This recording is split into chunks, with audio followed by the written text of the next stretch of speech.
So hi, welcome to the Good Noise Podcast. I'm Shane, I'm Glory. and we're here with, Brigitte Mena. and we're asking her some questions today about her new single, Honeybee. So congrats on that, by the way. How do you feel about the response to it so far? Thank you. It's been pretty good. I just released it a couple weeks ago, had a release show at a venue here in Dallas and Ooh, had pretty good turnout. So yeah, it's been fun so far. Oh yeah, love that's it. awesome. So is there any meaning behind the single name or cover art? Yes, actually, this is one of the first songs I wrote last year during kind of the pandemic and everything. I released my album last year, and then I kind of went through a phase where I didn't write for a while.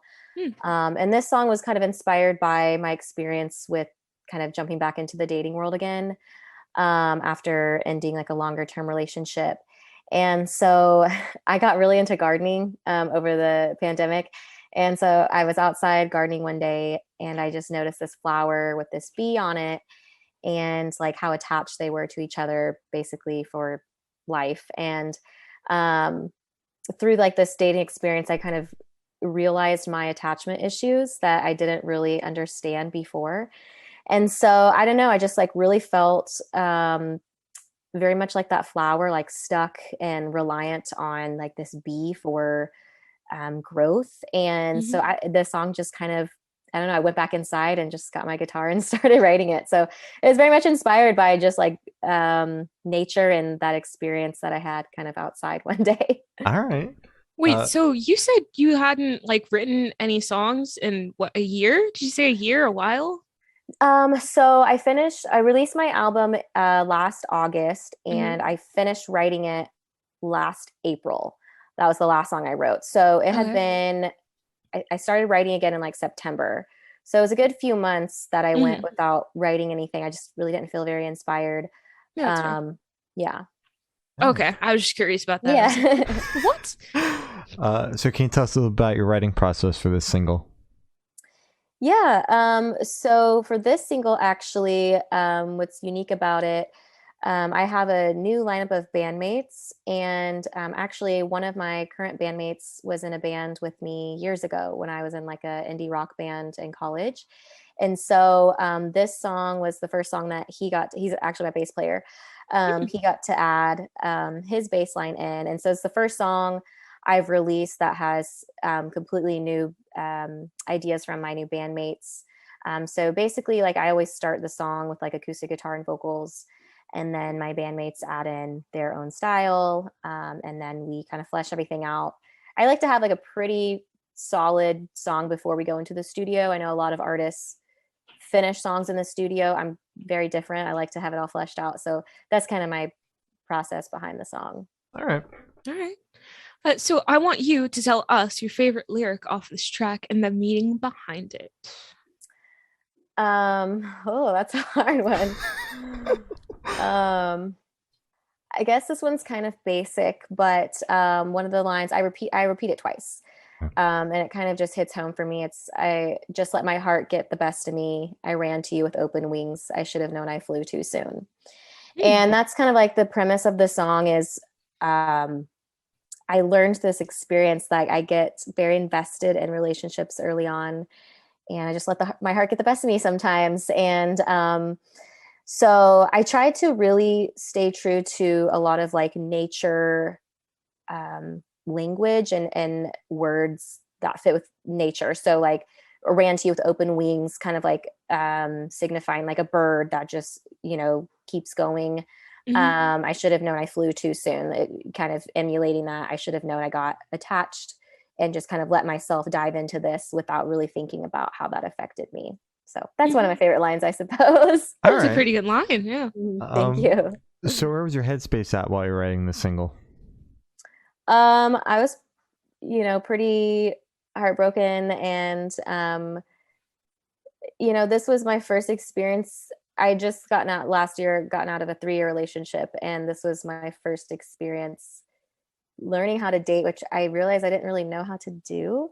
So my headspace was kind of all over the place. I, was dealing with trying to process like ending something new, but also trying to get back out there and also learn how to be single and learn how to be content with that as well, and grow from those experiences. So yeah, just like last fall, I just started writing like crazy. Like I went like, 4 or 5 months without writing anything. And then like all of a sudden like fall hit, and I mean, I've basically already written like a third album.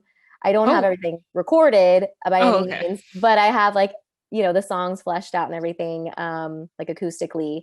And the next few months, my bandmates and I are going to, add in their parts and everything. So I've just been writing like crazy in the past few months. All right. Okay, all right. So how do you recommend your fans to listen to the single for the first time? Excuse me. Should they play it in the car with friends? Should they play it at a party? Should they work out to it? What do you recommend? um Work out to it. That's funny. um oh, that's an interesting question. I feel like it's a song that you like really have to actively be listening to. Mhm. And I say that because I feel like this song in particular, I spent a lot of time crafting the lyrics to really make it centralized around this whole nature theme.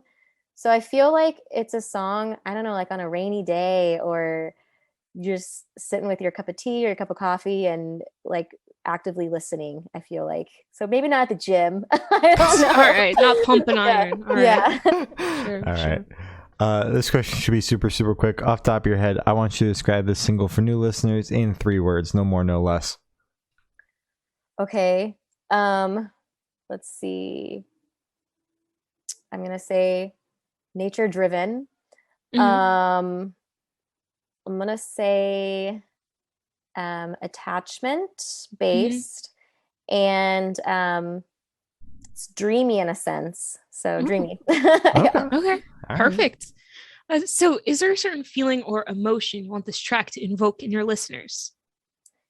Yes, I think you know, I think a lot of us I started learning about attachment theory in college. I studied psychology Mm. while I was studying music. And so I learned a lot about like the attachment theory and how that affects kids in their adulthood. And it didn't really make sense to me until I kind of experienced that myself. So, I hope that when people listen to this song, if they feel like they are struggling with different attachment issues, or feel like they, you know, fall for people very fast, that they know, they're not the only one that experiences that, and that there are a lot of us that experience that. But through that, I've learned ways to kind of process that and work on that. And so I hope when people listen to this song, they feel inspired to kind of bring to light some of those issues as well. I Mhm. like that. So what band or artist influence do you think here on this track, if any? Sorry, could you repeat the question? What band or artist influence do you think you can hear on this track, if any? Sure.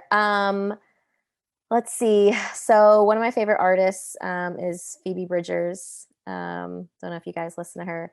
Yeah. I feel like a lot of my music is influenced through her. And then with my lyric writing for this track, I've also been listening to this artist called Joanna Warren. She uses a lot of nature influence in her writing. So if you listen to her, you might hear some of that influence as well. Okay. All right. So what is your favorite memory that you've made while creating this track? Definitely being in the studio again Mhm. with my new bandmates. It was just awesome recording with them, and seeing a song. I have like all these phone recordings from this song, like from last October when we first started writing it, and Mhm. then just seeing like the progression of how like the first phone recording sounded compared to like the full track. Yeah. So I think my favorite experiences was seeing all of that come to life in the studio. All right. Shit, I lost my spot. Okay. It's okay. So picture this: you're on tour at a gas station. You're going in for a rest stop. What is your snack of choice? Oh my gosh. What a question. Let's see. I feel like I'm either going for like a Cliff Bar or trail Okay. mix. I don't know. What flavor Cliff Bar are we talking about? Because a lot of people have been very specific, so I'd like to hear your Yes. choice. Um, let's see. I would say, I just love peanut butter. But they also Yeah. recently got like an almond butter flavor. Ooh. So I had those a lot this past summer when I went camping. Mhm. So I would say like the almond butter. I don't remember like the exact flavor, but it's really good. Okay. Okay, perfect. We do love almond butter here. So for these last couple questions, we're going to shift away from music, if that's okay with you. Sure. Sick. So if you could become one animal for the rest of your life, which animal would you be and why? I think a bird. A bird. I Mhm. think it'd be pretty awesome to be able to fly and just like get around much easier than we do. Mhm. Yeah, I just like it's very freeing, I feel like. I just think it'd be so cool to fly. So I think a bird. All right. Okay. If you could have lunch with any celebrity or artist, dead or alive, who would it be and why? Ooh, dead or alive. Any artist. Wow. Okay. Okay. I feel like Michael Jackson, just because Mhm. with like everything that happened the past few years, I feel like it would just be really cool to talk to him and like get his story. And he went through so much. So I think I'd really like to, yeah, interesting, be interesting to talk to him and get his take on everything. And Mhm. yeah, All right. I love Michael Jackson. Yeah, good yeah. choice. So for this question, boom, you're on a desert island. You can only bring one movie, one person, and one album with you. Who and what are you bringing? One movie, one person, and one album. Mhm. Yes, ma'am. Okay, one movie. Um, okay, well, Christmas is coming up, and I'm obsessed with all things Christmas. As you should be. Yes, so I'm gonna say National Lampoon Christmas Vacation. Taste. Yeah. My Yep. favorite movie ever. Okay, one person. Mhm. I'm going to say my older sister. She's like my best friend, and yeah, we're just super close. So I would need her there for advice and survival. Mhm. Although I'd probably be helping her survive because I'm more of I'm more of a traveler. She's gonna kill me for saying that, but Wait. I would need her there. And what was the last thing I'm bringing? An album. An album. Mhm. Ooh. Okay. Let's see. I feel like I would need like I'm gonna go really classic here, like a John Mayer album. Ooh. Yeah, just like beach vibes, Okay.